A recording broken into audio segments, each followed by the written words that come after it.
Bienvenue au Polysécure, épisode dédié PME. Je suis accompagné de Dominique. Bonjour Nicolas Loïc, comment vas-tu? Très bien, toi? Ben écoute, c'est merveilleux en cette belle journée. Oui, tout à fait. Et justement, on aborde un sujet spécial. L'épisode va sortir pour la Saint-Valentin, donc pas de surprise. Parce qu'on est rendu le 14 quand vous allez nous écouter.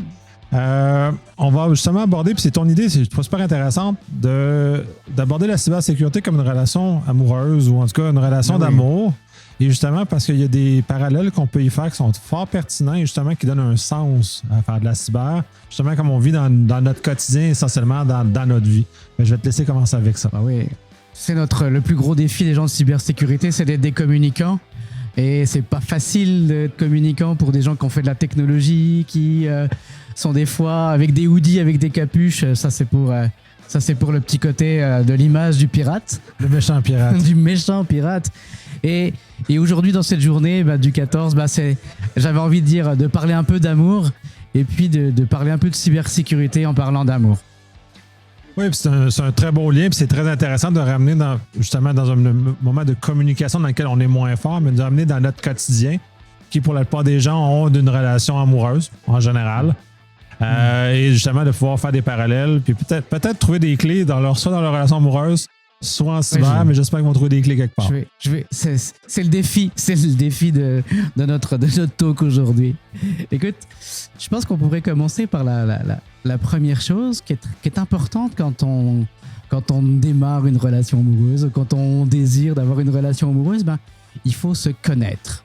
Et ça, c'est vraiment important de savoir quels sont nos points forts, qu'est-ce qu'on aime, qu'est-ce qu'on cherche, d'avoir cette notion de qui je suis et de savoir vraiment de se connaître, parce que c'est vraiment important de pouvoir faire bonne impression.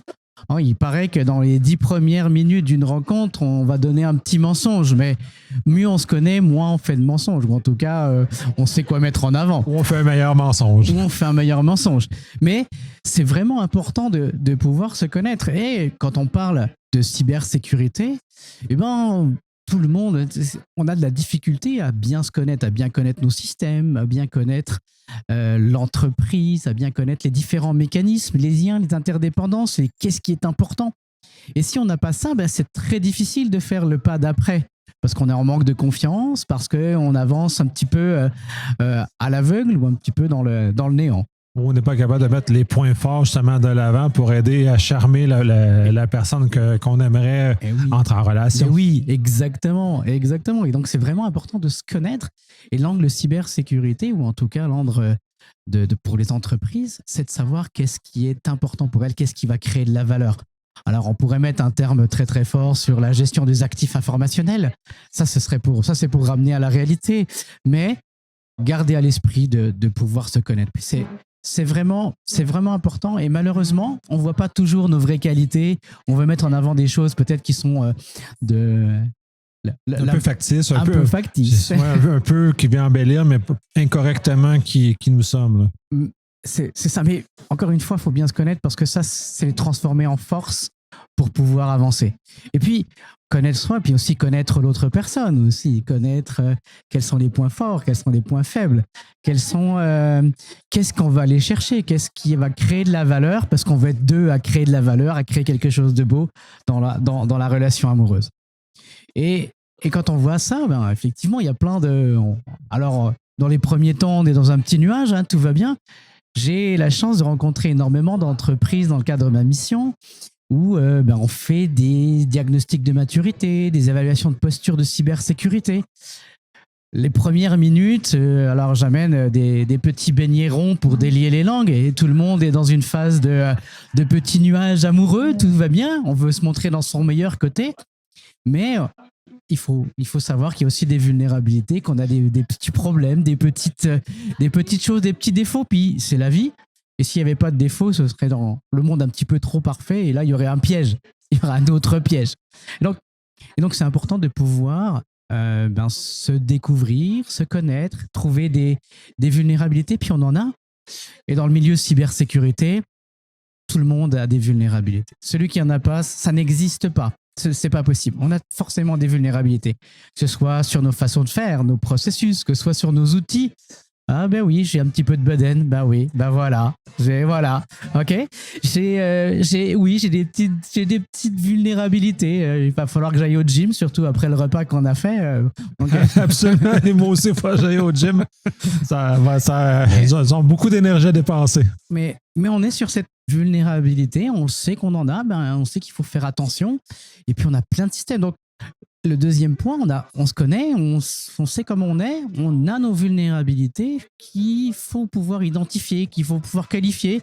Est-ce que l'autre va aimer ma bedaine ou pas? Ah, ça va être une bonne question. Très bonne question. Puis justement, dans quelle mesure? Puis, tu sais, on a tous, comme je disais, des vulnérabilités ou des défauts. Et justement, d'amener, dans un cas d'une personnalité, de les adoucir dans un cas de relation, justement, pour qu'on puisse établir avec l'autre, soit les accepter, puis là, on tombe dans des notions d'analyse de risque, de gestion du risque, d'accepter les vulnérabilités de l'autre et de vivre avec et de justement de compenser toute la beauté de la relation, notamment. Mais c'est important de le savoir si vous voulez avoir une relation qui dure, parce que si on découvre des mauvaises surprises à chaque jour, il y a des chances que ça se passe un peu mal. Ça pourrait écourter un peu la relation si on découvre rapidement ou trop souvent des petits mensonges qui fonctionnent pas. Dans le cadre de cybersécurité, c'est des faux sentiments de sécurité. On va dire à son management, hey, on a un super RTO, un super RPO, alors qu'on n'a pas bien vu les vulnérabilités en arrière de ça. Donc, des petits mensonges qui peuvent avoir des impacts sur la business. Donc, c'est vraiment important de connaître, de voir ces vulnérabilités, les accepter. Ben, il y en a, elles sont comme ça. Ben, c'est la vie. On essaie de compenser comme on peut. D'autres qui sont inacceptables, il va falloir faire quelque chose pour traiter.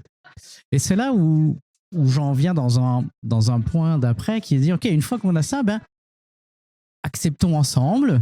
On relève le défi, on est là l'un pour l'autre, on est encore une fois dans notre relation amoureuse, mais on décide d'avancer, de gravir la montagne, de continuer d'adresser ces différentes vulnérabilités avec un fameux plan de remédiation, un plan de suivi, un plan de mise en place. Comment est-ce qu'on va corriger?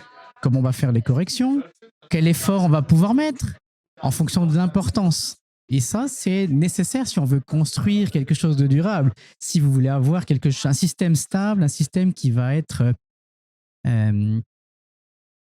résilient, un système qui va être plus sécuritaire, il va falloir adresser ces vulnérabilités de façon confiante pour pouvoir avancer. Oui, puis qui va continuer dans le temps, ça mentionne la pérennité du système, donc la pérennité de la relation, où se base aussi sur une communication, un échange entre les deux qui continue, justement, de pas un s'entête ou se dirige seul. Donc, quand on est deux dans le chemin, on est là pour appuyer l'autre dans ses moments plus faibles et on est là pour progresser et continuer ensemble pour que ça soit plus grand que soi. Oui.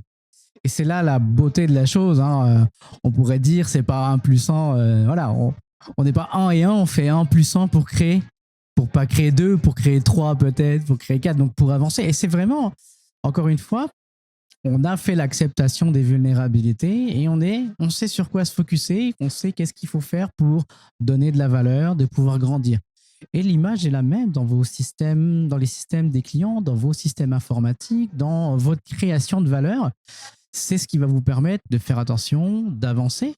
Puis il y a un côté aussi magique parce que quand vous allez le faire, vous allez créer quelque chose de beau et puis votre entourage va dire « Ah oui, c'est une entreprise qui est fiable, elle a adressé ses problèmes, elle est en train de les avancer. » Attention, personne n'est parfait. Encore une fois, tout le monde a des défauts, tout le monde a des vulnérabilités, tout le monde a des process parce que la vie est la vie, parce que les choses sont comme elles sont. Eh bien, il faut être conscient de ça. C'est quand on le sait, c'est quand on sent qu'elles existent, qu'on est capable de les adresser. Si vous vivez dans un rêve, le jour où vous allez vous réveiller, ça peut faire un peu mal. Un peu mal, puis surtout dans une relation de couple, si justement les deux partenaires n'ont pas été honnêtes un face à l'autre, puis justement ils vont se réveiller sur un moment où ils vont découvrir le mensonge de l'autre ou les petits éléments qui ont été cachés longtemps et inutilement, va créer souvent des conflits et peut potentiellement mener à la rupture d'une relation. Et dans ce cas-ci, on ne veut pas avoir une rupture de relation avec notre cybersécurité parce qu'elle est fondamentale à notre survie, à notre croissance. Puis ça coûte cher. Et je ne parle pas qu'en frais d'avocat, hein. Ça peut coûter cher en frais de thérapie, en frais de médecin. Non, adressons le problème en avant, essayons de désamorcer ce qui peut être désamorçable pour éviter les problèmes. Et justement, il y a cette notion de la vie qui continue. Il peut y avoir des accidents de la vie, malheureusement, ça arrive. Il peut y avoir des changements de contexte, il peut y avoir des changements professionnels. Et donc, il faut pouvoir s'adapter à ça, il faut pouvoir les adresser, en parler, pouvoir s'adresser. Et dans l'analyse de risque, il y a effectivement, on traite les vulnérabilités, mais ça, c'est traiter l'existant, mais il faut aussi traiter ce qu'il y a en avant de nous, comment on se prépare. Ce qui s'en vient, mais effectivement, mais comme dans une relation de couple, c'est important de toujours réactualiser au sens où chacun des deux individus dans la relation vont continuer à grandir de façon professionnelle, de façon personnelle, vont pas dire changer de façon drastique, mais vont s'améliorer, vont s'enrichir. Et si on perd de vue la communication, si on se réactualise pas dans une relation, mais on va se perdre de vue en cours de chemin, comme dans le cas de la cyber, si on perd de vue la réalité qui nous entoure, ce qui évolue, à ce moment-là, on va s'éloigner et on va se perdre. C'est d'autant plus important de pouvoir en parler et de pouvoir se préparer au changement. Alors au Québec, on apprend qu'il faut faire un testament. C'est quelque chose de très important, qui est un peu moins présent en Europe, même si ça existe. Mais il faut prévoir aussi les accidents qui peuvent arriver. Et ça, il ne faut pas l'écarter de la discussion. Il ne faut pas dire on verra le temps où ça viendra. C'est des choses. Alors, je vous dis, si vous faites ça le premier soir, à mon avis, ça va être très compliqué. Mais c'est des choses quand on est dans une démarche de construction, d'avancement, on est parti pour vivre ensemble. C'est des choses qu'il faut adresser. Et ça permet de se respecter aussi les règles qu'on s'est données. On a notre cadre, on a nos différences qui font l'unicité d'un couple. Puis c'est quand même, encore une fois, c'est quelque chose qui est beau, là. Et du coup, si mon système informatique, j'en prends soin, je sais comment il évolue, j'ai adressé les vulnérabilités, je me suis préparé au plus gros accident qui pourrait arriver. Puis après, les petits bobos de la vie, ils arrivent, on les adresse. Là, mais... On les adresse notamment, puis là, le testament est un bel exemple, puis lui-même doit évoluer avec le temps. Il faut se faire accompagner un testament. On préfère ne pas le faire seul, mais on le préfère faire accompagner par un notaire, justement pour qu'il soit fait dans les règles de l'art et soit correctement enregistré. Et celui-ci doit évoluer parce que, comme dans un couple, des fois, ils ont des enfants, on achète une maison, on achète des actifs. Qu'est-ce qu'on fait avec ceux-ci? Qu'est-ce qui va se passer? Donc, de prévoir l'élément plus difficile, mais il faut quand même les éléments, donc que ça suive avec l'évolution du couple comme étant une entité dynamique qui vit dans un contexte dynamique qui va grandir par le fait d'arriver d'enfants, par exemple, ou de l'acquisition d'un bien immobilier comme une maison qui est quand même un très gros investissement. Oui. Il ne faut pas se faire piéger par la routine, par le contexte, par la routine pour dire ça a marché comme ça, on laisse aller. Effectivement, il faut pouvoir s'adapter, pas prendre le dernier gadget à la mode et puis dire que ça va fonctionner, ça va nous résoudre tous les problèmes. Il y a tout un élément qui est à gérer, qui est à avancer, à cheminer ensemble pour progresser. Et puis, c'est clair, je souhaite les accidents à personne, mais ça prend des fois d'un petit peu de prévoyance pour pouvoir être fait. Et puis après, tu évoques le point de, effectivement, la communication qui est à l'intérieur, parce qu'il faut avancer. Qu'est-ce qu'on fait à la fin de la journée? Une fois qu'on a fait ça y est, on a la recette magique, puis c'est fini. Non. C'est comme ça. Moi, le mot-clé, c'est dans le mariage, il faut être bon tous les jours. Donc, ça veut dire qu'il faut cruiser tous les jours. Il faut pouvoir redonner, il faut pouvoir être comme au premier jour dans cette phase de... Faut entretenir la flamme. Exactement, sinon la flamme s'arrête. Elle s'éteint, donc il faut l'entretenir. Et comment on fait pour l'entretenir? On apprend à qu'est-ce qu'on a appris, quel est notre contexte, comment on se reconnaît. Donc on fait retourner cette roue. Et là, tu vas tout de suite où je veux en venir. Quand je parle de roues qu'on fait tourner, on est dans les cycles d'amélioration continue. On est dans cette notion de faire progresser la relation, de faire progresser l'aimant, de réadresser des vulnérabilités, peut-être des nouvelles qui vont arriver. Oui, la routine, c'est arrivé. On a un chat qui est arrivé en plus dans la maison. Aïe, aïe, aïe. Où on essaye de faire retourner cette route, de faire mettre en place cette amélioration continue. Et c'est vraiment important d'avoir cette démarche-là.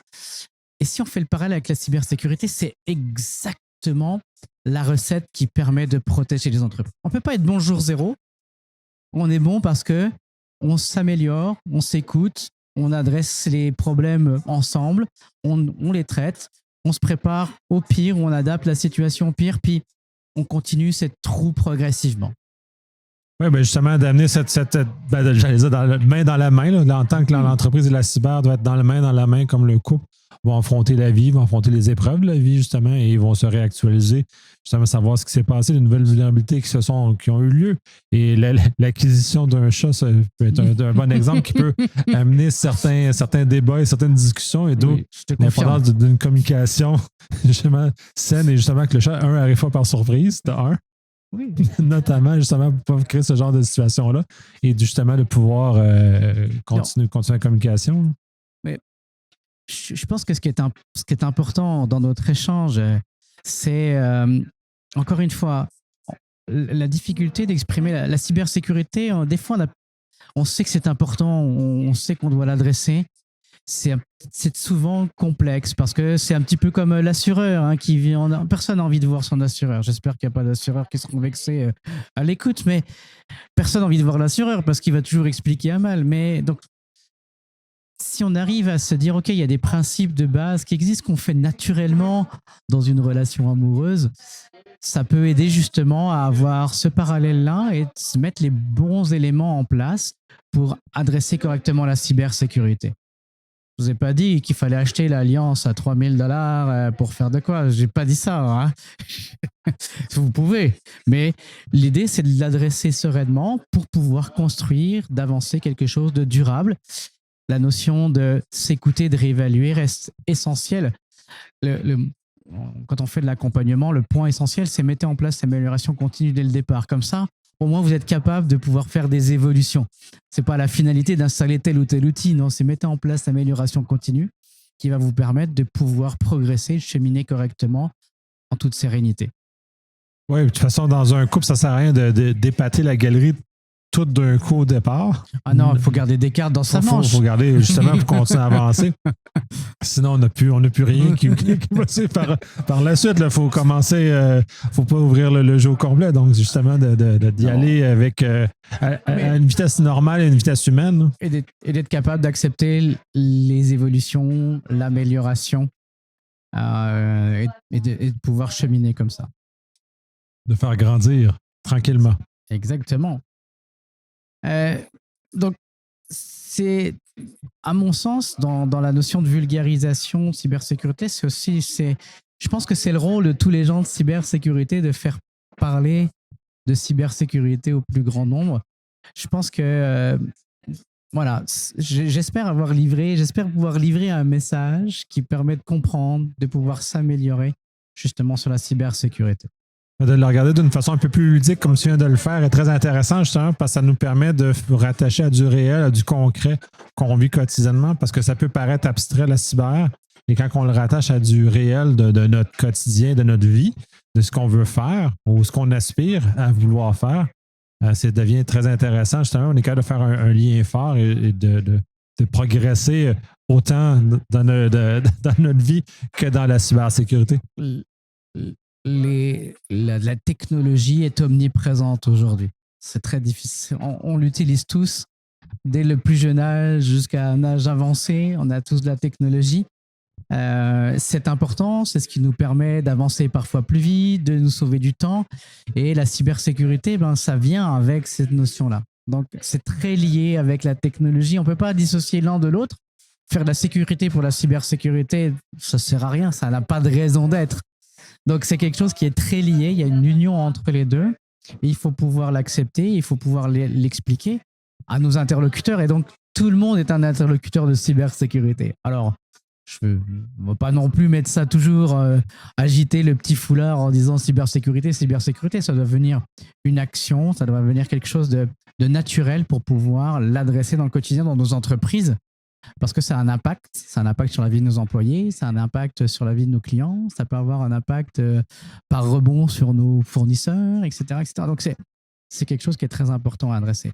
Et le voir comme avec un peu d'humour sur sur une notion d'histoire d'amour, j'espère juste que ce soir, si vous prenez votre petit drink, votre petit verre de vin avec votre conjoint, votre conjointe, n'hésitez pas à parler d'amour, parce que si vous parlez d'amour, quelque part, vous allez aussi parler de cybersécurité et j'aurais réussi mon message aujourd'hui. Tout à fait. Merci énormément. C'est très chouette de l'aborder comme ça. Justement, ça amène un regard très différent.